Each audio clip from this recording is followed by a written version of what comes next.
orang yang tadinya sudah berbahagia, tiba-tiba rusak moodnya. Gara-gara kelakuan yang dia buat. Maka Habib Abdul Qadir mengajarkan rahmah kepada umat di dalam berdakwah. Begitulah para salafus saleh. Mereka tidak mau mencaci, tidak mau menghina. Karena ajaran Islam adalah ajaran salam, ajaran damai. Nikmat sekali kalau kita tidak ada musuh. Betul atau tidak? Makanya saya mau ceritakan kepada kalian satu kisah. Ketika saya berada di Thailand, saya berjumpa dengan seorang jenderal di sana.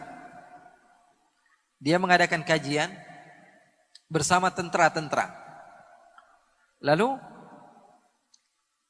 ketika saya duduk di tempat tersebut, dia mengatakan kepada saya, Habib, saya mau Habib bercerita tentang agama Islam. Maka saya ceritakan tentang agama Islam kepada yang hadir. Setelah saya ucapkan, saya kisahkan, saya bacakan daripada ayat Al-Quran dan Sunnah Rasul SAW sesuai dengan apa yang datang daripada Allah. Sebagian di antara mereka tertarik dengan agama Islam. Lalu sebagian lagi mengatakan, ya Habib, kalau kami tahu agama Islam seperti apa yang Habib telah gambarkan, mungkin semenjak lama kami sudah masuk Islam. Saya katakan, memangnya kalian bukan Islam? Dia katakan, saya bukan Islam. Saya bilang kepada jenderal, wahai jenderal, berarti yang hadir di majelis kita ini banyak bukan orang Islam. Dia tertawa. Dia katakan, Habib, memang saya tipu kamu. Yang hadir ini 70% bukan orang Islam. Kemudian saya katakan, kalau kalian tertarik kepada agama Islam, kenapa kalian tidak masuk Islam? Apa kata mereka? Mereka mengatakan, saya ini sengaja tidak mau masuk Islam karena saya takut agama Islam seperti yang ada di Indonesia. Loh, saya katakan, kenapa kamu takut dengan agama Islam yang ada di Indonesia? Ketika itu mereka mengira saya dari Malaysia, karena waktu itu saya memang lebih aktif di Malaysia. Dan bahasa saya juga bahasa Upin Ipin pada masa itu. Boleh ke? Kak Ros, boleh tak? 5 tahun ke belakang atau 3-4 tahun ke belakang memang saya lebih banyak di Malaysia. Mereka mengira saya orang Malaysia, padahal paspor saya paspor Indonesia. Maka mereka mengatakan, Habib, saya tidak mau masuk Islam karena saya takut seperti agama yang ada di Indonesia. Memangnya kenapa Indonesia? Saya katakan, Indonesia itu satu kecamatan, satu masjid baca maulid, masjid lain gak baca maulid, ribut. Betul atau tidak? Satu kampung, satu masjid sholat subuh pakai kunut, yang sebelahnya lagi nggak pakai kunut, ribut. Satu desa, yang satu masjid baca tahlil, masjid yang lain nggak baca tahlil, berantem, cekcok, bermusuhan. Apalagi kalau sudah datang bulan Ramadan, formasi sholat tarawih beda-beda nih. Ada yang 4-4-3 ya. Ada yang sholatnya 11 rakaat, ada yang sholatnya 20 rakaat, ada yang sholatnya 36 rakaat. Wah, itu kalau sesama orang Islam saja ribut, apalagi kami yang bukan orang Islam. Kami takut masuk Islam. Maka saya bahagia ketika mendengar ada sebagian orang yang mau mengenal kepada Islam. Tapi di dalam hati kecil saya juga saya bersedih. Kenapa negara saya dicontohnya yang tidak baiknya saja? Maka ketika banyak daripada hamba Allah yang berkumpul di Jakarta, ketika itu sampai berjuta-juta orang, saya bahagia. Kenapa? Karena pada saat itu agama Islam ditunjukkan agama Islam yang bersatu. Agama Islam dilihat oleh masyarakat luar bahwa sesungguhnya mereka benar-benar bersatu. Oleh karena itu, persatuan tidak akan pernah digapai kalau tidak ada cinta. Betul atau tidak? Balik-baliknya lagi kepada cinta. Begitulah para ulama, mereka mencontoh Rasulullah SAW di dalam berdakwah penuh dengan cinta. Saya punya guru bercerita bahwa suatu saat dia pernah ikut kepada gurunya. Gurunya bernama Al-Habib Abdul Qadir bin Ahmad As-Saqqaf. Namanya Habib Abdul Qadir. Habib Abdul Qadir ini ulama besar. Tinggalnya di Jeddah di Saudi Arabia. Suatu waktu beliau berdakwah di satu tempat bersama guru saya tersebut. Guru saya duduk di belakang, Habib Abdul Qadir duduk di depan. Diundang makan di satu tempat. Orang yang muhibbin, pecinta kepada ulama, mengundang mereka untuk datang ke rumahnya. Maka Al-Habib Abdul Qadir menerima undangan tersebut. Dengarkan kisah ini, kisah menarik. Kisah yang menunjukkan kepada kita bagaimana para ulama di dalam berdakwah di jalan Allah. Maka ketika Al-Habib Abdul Qadir bin Ahmad diundang ke tempat tersebut, beliau datang. Menerima undangan tersebut. Beliau tidak pilih-pilih, yang ini orang kaya, yang ini orang miskin, yang ini orangnya beruang, yang ini tidak beruang. Ya. Nggak lihat-lihat, yang ini beruang atau bukan beruang, nggak dilihat. Ya. Maka beliau datang. Beliau menghampiri rumah tersebut, dibukakan oleh sahibul bait. Beliau turun, beliau makan, beliau memberikan tausiah di tempat tersebut, membacakan ayat Al-Quran, membacakan hadis-hadis baginda Rasulullah SAW. Selepas makan siang tersebut, beliau pun izin pulang. Habib Abdul Qadir izin pulang. Guru saya ikut di belakang, pegangkan tasnya Habib Abdul Qadir. Maka setelah pulang, Habib Abdul Qadir diantar ke mobilnya. Guru saya lebih dahulu duduk di belakang bersama salah satu temannya dan supir. Di depan Al-Habib Abdul Qadir, sebelum beliau duduk, sebagaimana biasa tuan rumah memuliakan tamu, beliau bukakan pintu mobilnya. Habib Abdul Qadir masuk, lalu ditutup oleh sahibul bait. Ditutup. Habib Abdul Qadir berterima kasih banyak sudah mengundang kami, sudah mengajak kami makan. Kata sahibul bait, alhamdulillah Habib, menangis. Salah satu daripada keturunan Rasulullah bisa masuk ke rumahnya. Menangis. Salah seorang daripada ulama Allah Subhanahu wa taala bisa diundang di rumahnya. Maka terima kasih Habib sudah bisa datang ke tempat kami. Saya bahagia mendapatkan ilmu langsung dari cucunya Rasulullah, dari penerus perjuangan Rasulullah. Maka Habib Abdul Qadir mengucapkan salam lalu berjalan. Setelah beberapa kilo, guru saya bercerita, setelah beberapa kilo dari perjalanan tersebut, Habib Abdul Qadir bertanya kepada guru saya, wahai Ali, kira-kira kalau kita berhenti di sini, sahibul bait masih ngelihat apa enggak? Kata guru saya tadi, enggak wahai Habib, ini sudah berapa kilo kita berjalan. Ya sudah, sekarang kamu turun dari mobil, bukakan lagi pintunya. Kemudian berhenti di pinggir jalan, bingung. Guru saya bingung, lalu dia turun dari tempat tersebut. Lalu dibukakan pintu, ternyata salah satu daripada jari Habib Abdul Qadir terjepit di pintu mobil. Banyak darah di pintu tersebut. Lalu menangis guru saya mengatakan, Habib kenapa kamu tidak bilang dari awal? Kalau tangan kamu terjepit, apa jawaban indah dari seorang pecinta di dalam berdakwah? Dia katakan, kalau saya buka dari awal, sahibul bait yang tadinya senang menjamu saya, akhirnya merasa sedih karena telah menyakiti diri saya. Maka sengaja saya ajarkan rahmah kepada murid-murid saya, bahwa sesungguhnya ajaran agama Islam seperti itu. Dibukakan pintunya, ternyata tangannya semuanya berdarah. Beliau tidak mau orang yang tadinya sudah berbahagia tiba-tiba rusak moodnya. Gara-gara kelakuan yang dia buat. Maka Habib Abdul Qadir mengajarkan rahmah kepada umat di dalam berdakwah. Begitulah para salafus saleh. Mereka tidak mau mencaci, tidak mau menghina. Karena ajaran Islam adalah ajaran salam, ajaran damai. Nikmat sekali kalau kita tidak ada musuh. Betul atau tidak? Kalau tidak ada musuh, nikmat hidup kita. Makanya beruntung kalian mendapatkan kenikmatan agama Islam. Salah seorang di antara cucunya Rasulullah yang bernama Sayyiduna Al-Hasan pernah berjalan dengan putranya. Di beberapa tempat dia berjumpa dengan orang pedalaman yang benci kepada keturunan Rasulullah. Karena keturunan Rasulullah ini dibenci dari semenjak zaman dahulu. Bukan sesuatu yang baru. Sampai Allah katakan dalam Al-Quran, Inna syani'aka huwal abtar. Sesungguhnya orang yang mengatakan kamu tidak memiliki keturunan, wahai Muhammad, dialah yang tidak memiliki keturunan. Padahal ada di dalam Al-Quran. Loh, memangnya keturunan Nabi masih ada? Ada saja yang bertanya seperti itu.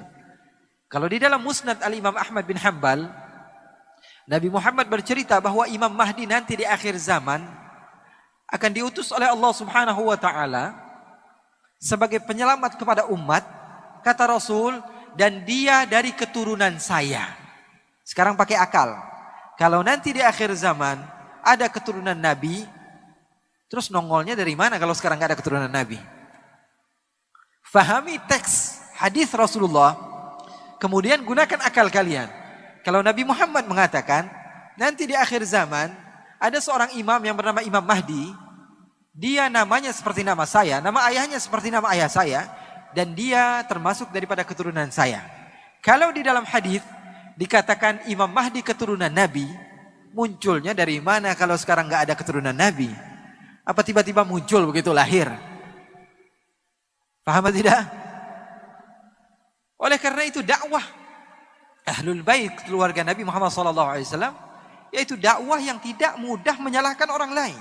Dakwah dengan salam, dakwah dengan damai.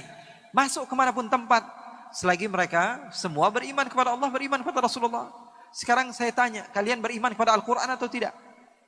Beriman kepada sunnah-sunnah Rasulullah atau tidak? Sama berarti. Sama seperti yang lain-lainnya. Oleh karena itu sayang sekali kalau kita beriman kepada Al-Quran, beriman kepada sunnah Rasulullah SAW, kemudian kita jauhi sebagian ikhwan kita. Tidak. Kalau kamu mau mendakwah, dakwah itu bahasa Arab artinya da'a yad'u, artinya mengajak, bukan mengejek, bukan. Dakwah itu mengajak, bukan mengejek. Pendakwah itu mengajak orang lain untuk menuju surganya Allah Subhanahu wa taala. Sayyidina Hasan suatu saat sedang berjalan-jalan, tiba-tiba ada beberapa orang yang datang dari luar kota Madinah mengejek Sayyidina Hasan. Dia bilang, "Hei kamu ini orang zalim.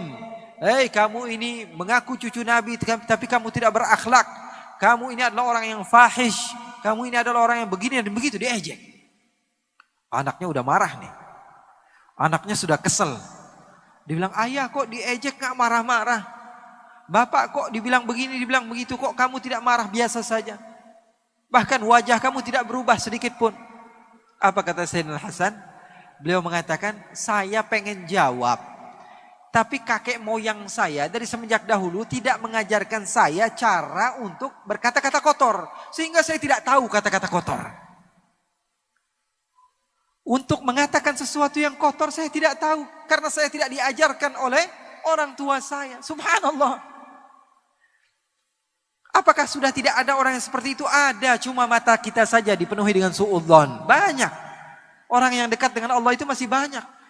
Bahkan beberapa daripada guru saya bercerita, sebagian orang-orang pedalaman di Hadramaut sana bertanya, "Masa sih di dunia ini ada orang yang ghibah?" Saya nggak percaya katanya. Ada orang yang mengumpat orang lain dari belakang. Saya nggak percaya. Pasti di dunia tidak ada. Orang yang seperti itu masih ada loh. Cuman karena memang lingkungan kita saja. Lingkungan kita ini apa? Lingkungan segala sesuatu diupdate. Orang yang salah sedikit dikatakan begini dan begitu dan lain sebagainya. Enggak. Orang yang salah itu bisa diperbaiki. Kalau kamu mengajaknya dengan cinta. Dengan kebaikan. Dengan hal-hal yang positif. Oleh karena itu saya mengajak kalian semua keluar dari tempat ini untuk semakin bersatu. Bergabung bersama mereka-mereka yang benar-benar mau mengajak kalian kepada kebaikan. InsyaAllah Allah Subhanahu wa taala kumpulkan kita juga nanti di hari kiamat bersama Nabi besar Muhammad sallallahu alaihi wasallam. Nabi Isa alaihi salatu wasallam, satu kisah yang menarik. Kalian pegang, kalian ajarkan kepada keluarga kalian, jangan kalian lupakan. Nabi Isa alaihi salatu wasallam pernah suatu saat sedang berjalan. Ketika beliau berjalan, tiba-tiba ada sebagian orang yang mengejek Nabi Isa. Dikatakan, "Wahai Isa, kamu ini penjahat. Wahai Isa, kamu ini perusak dunia. Wahai Isa, kamu ini adalah orang yang tidak benar." Nabi Isa tersenyum dan mengatakan apa? "Jazakumullahu khaira." Terima kasih banyak, semoga Allah membalas kamu. Dia ejek lagi, "Kamu pembohong. Wahai Isa, kamu pendusta." Ingat kisah ini, ajarkan kepada keluarga kalian. Bagaimana Nabi Isa ketika diejek? Nabi Isa dikatakan, "Kamu pembohong, kamu pendusta. Kamu adalah pemecah belah umat." Apa kata Nabi Isa? "Jazakumullah khaira." Hawariyun, pengikut Nabi Isa, bingung. "Wahai guruku, kenapa kok kamu diejek?" Kamu jawabnya, "Jazakumullah khairan." Semoga Allah membalas kebaikan. Apa kata Nabi Isa? "Huwa yukhriju ma 'induh wa ana ukhriju ma 'indi." Apa kata Nabi Isa? Dia ini, orang-orang yang jahat ini, dia mengeluarkan apa yang ada di hatinya. Hatinya kotoran semua, yang keluar dari lidahnya apa? Kotoran juga. Saya cari-cari di hati saya, kotoran ada atau tidak? Tidak keluar dari hati saya kecuali apa? Jazakumullah khairan. Maka itulah yang keluar dari lidah saya. Paham atau tidak? Jadi lisan kalian menunjukkan watak kalian. Tulisan kalian menunjukkan hati kalian. Semakin kotor kata-kata yang kalian keluarkan, semakin menunjukkan kapasitas hati kalian di dalam keimanan kepada Allah Subhanahu wa taala. Terkadang kita bingung. Saya ini pernah berdakwah di satu kota di Malaysia namanya Melaka. Di situ saya sudah berdakwah bertahun-tahun. Di satu waktu ada di satu masjid saya harusnya khutbah Jumat.